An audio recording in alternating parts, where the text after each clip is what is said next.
Kids.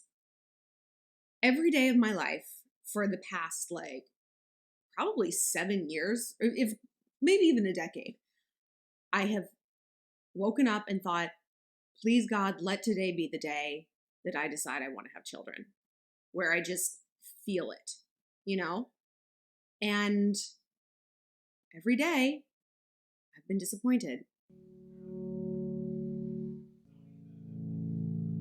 Shalyn Lester is an American dating coach, former editor of Star Magazine, and an author who my wife came across some time ago on YouTube. Despite her politics and worldview, she's an excellent communicator and has a self awareness and honesty to occasionally speak about real insecurities that she and a lot of women like her have. One of them is her insecurity about growing old and childless. Hello again, this is Mr. Patriarch, and today we'll be analyzing a video by Shalyn Lester titled, I Don't Want to Have Kids. Should I Change My Mind? But before I do, please share, like, comment, and subscribe. It'll really help out the channel. Now let's get into it. Now, before we begin the analysis proper here, this isn't going to be the kind of takedown video like you see a lot of the MGTOW types on YouTube engaging in. I'm not here to start dunking on an over 30 progressive feminist who sees a wall fast approaching over the horizon. We're here to learn something about her thought process and address some of the insecurities she and women like her may have. Before we begin the critique, and in the spirit of fairness, I think it's appropriate that we point out some of the positives of Shalyn Lester.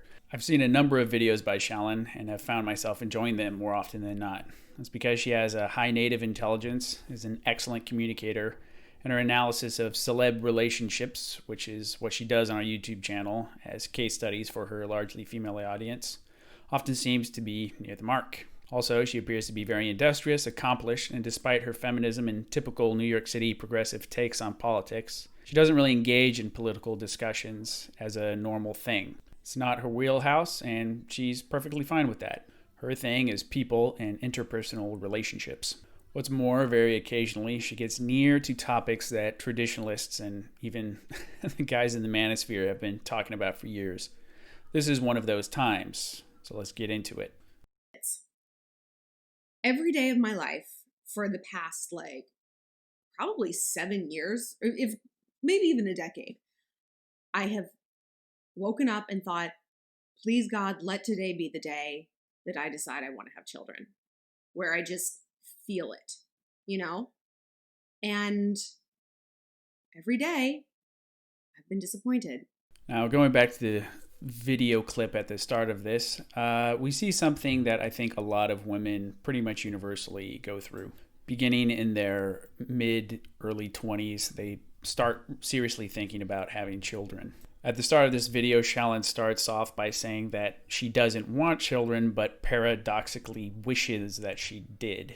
Now, there is a subset of the female population who this is, I think, always been true of. A minority of women across time, for whatever reason, have just not wanted children because of what they feel they have as other callings. In the past, women would often become nuns, sisters of holy orders, nurses, or teachers, and swear off having kids. Modern women often feel the same way, except usually it's in the service of a career or some other personal aspirations, whereas in the past, forced wearing of children was usually seen as a sacrifice of family for the benefit of society. So it was more of a outward-looking rather than inward-looking conception of the self and their place in the world. In modern feminist society, however, this is inverted, where service to others or God is typically sacrificed for professional ambitions or material wealth and lifestyle. It should also be noted that the vast majority of women, both today and in the past, have not had to struggle with this issue. This is not a question which has really crossed their minds much, and you need look for no further evidence than the fact that the human population is growing, which would indicate that the average woman is having at least 2 children globally, even though global fertility rates on the whole have been declining since modernization and the Industrial Revolution with its requisite urbanization process. I don't know. I feel like you really have to want it. Do you know what I mean? Like, you really have to have that instinct. Having a kid is hard enough when you do really want it. It is exhausting, it's expensive. And the thing that frightens me the most about kids is how relentless it is. What's so wrong with kids? Oh, Ellie, look, they're noisy, they're messy, they're expensive. Cheap. They smell. They do not Some of them smell. Babies smell. Now, Shaalin's actually right in this regard in the sense that being a parent is relentless. You don't exactly get to take a day off from being a mom or a dad. But it's not exactly relentless in the same way that some kind of menial or corporate job is, in the sense that everything you do as a parent looking after your child is inherently valuable, and your kids appreciate it, and you feel satisfaction in knowing that you are creating life and caring for that life. So it's hard work and you're on the clock all the time, but it's not drudgery. So like for the first time, you're looking at something that's like permanent, unchangeable, forever. Oh my God. I'm so overwhelmed thinking about it, I can barely articulate it. Like when Carrie Bradshaw in Sex and the City, when she like thinks she's pregnant that whole day and her friends are like, do you want kids? And she said something like, I've gotten everything else I've wanted. I've gone after everything else I've wanted. And if I had wanted a kid, I'd probably have one by now. All right, now there's a few interesting things here in this clip. First off is the idea of commitment, lifetime commitment. This is not just about children. Traditionally, marriage was also thought of as a lifetime commitment before no-fault divorce, a commitment to your spouse between the respective families, and most importantly, before God. Now, some people might take solace in the fact that this is a permanent bond that you are forming with somebody by virtue of being their parent, and that the relationship between parent and child reflects the relationship between God and his creation. The permanence is partially what makes it so special, but it sounds, judging from this, that Shaalin is afraid of that kind of commitment, that by making a lifelong pact with your offspring, you're somehow jeopardized, which is a rather odd way of looking at this. It's also ironic that she brings up Sex and the City as an example because the creator of Sex and the City, Candace Bushnell, recently admitted that she regrets choosing a career over having children and that she is now truly alone. Fundamentally, I think some of these hangups that she's having is due to the fact that she is, relatively speaking, fairly young and attractive, and that as her sexual market value goes down, she will continue to be isolated, and that as her public career begins to slow down, which they inevitably do, she's going to be questioning the value of her material accomplishments, particularly when comparing them with what she could have had with a family. When I was home recently and my grandmother was dying, I'm an only child, my mom's an only child, my grandmother was an only child. And so it's just us, and my mom was like so there and so responsible. She was a nurse before she retired, and like she was making these medical decisions and talking with the staff and like translating everything, and she was just so capable. And I was like, who is going to be there for me when I'm old? Like, not that that's why you should have a child, but I kind of feel like that is why a lot of people have a child. Like, historically, yeah, it's like you need to birth the people who are going to take care of you, like the circle of life, They need to work the fields and they need to take care of you when you're old. And we don't work the fields as much anymore, but we take care of our parents, or we should.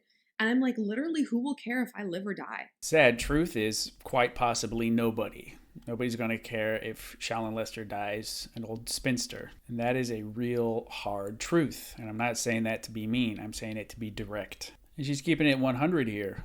Children are there to take care of their parents when they grow old and can no longer take care of themselves. There's a reason why intergenerational households have been the norm across human history and still are in the non-Western world. It also does alleviate a lot of anxiety having children, because I know that no matter what happens, if there's a global financial catastrophe, if Great Depression 2.0 hits and I lose all my money, at the end of the day, I have a son who is going to take care of me, and my wife and I will not perish for lack of material need. Not only that, but it's tremendous benefit for your social well-being as an elderly person to have family around and nearby. People to visit you, to give you that social interaction, the feeling that people love you and aren't, just waiting on you to die so they could scoop up your rent-controlled apartment. And I really, really like my life now. And this is what it feels like. It feels like I have to trade the now for the then. Like I have to give up everything I like about my life now in order to have a decent later in life experience. And part of me is like, that's stupid. Just save your money and hire a staff, like hire nurses. They're 24 hours a day. Go to a really nice old people home, because that's the thing.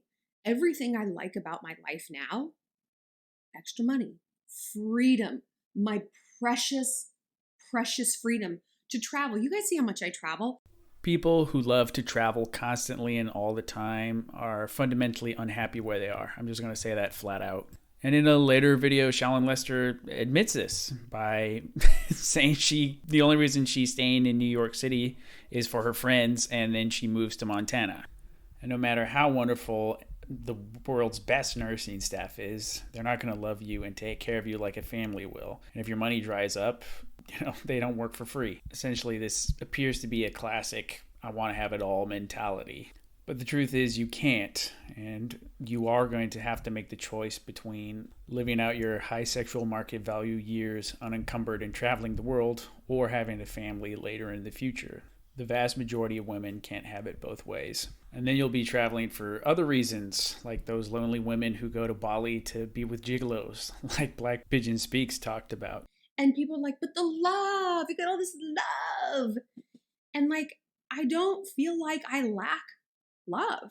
She will. She will absolutely feel like she lacks love once she gets older again. Once that sexual market value starts to come down and she can't beg the high caliber man that she's used to begging, that lack of love and affection is really going to come into effect, and it's going to sting a lot. And keep in mind, she is 35, unmarried, and after this video, not in a relationship. The clock is starting to tick louder. But I think that generation, they didn't know how to make friends. You know what I mean? They were friends with their family, their cousins, the other people at church. They were small town folk. They weren't usually, they didn't live in big cities. People have gone to big cities more in the subsequent generations. But it's like my generation, we definitely know how to make friends. And so I really wonder when we're old, is it going to be a whole new ballgame? Maybe. But is that going to be a substitute for having children of my own? I don't know. My money's on probably not. Also, this notion that old people didn't know how to make friends, I find bizarre.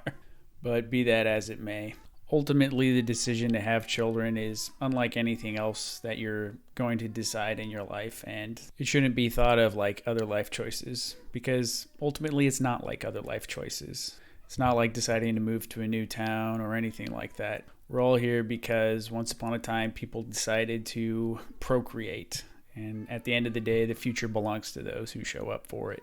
And maybe now that she's moved out of the progressive mecca that is New York City and is approaching 40, perhaps she'll begin to see things differently herself.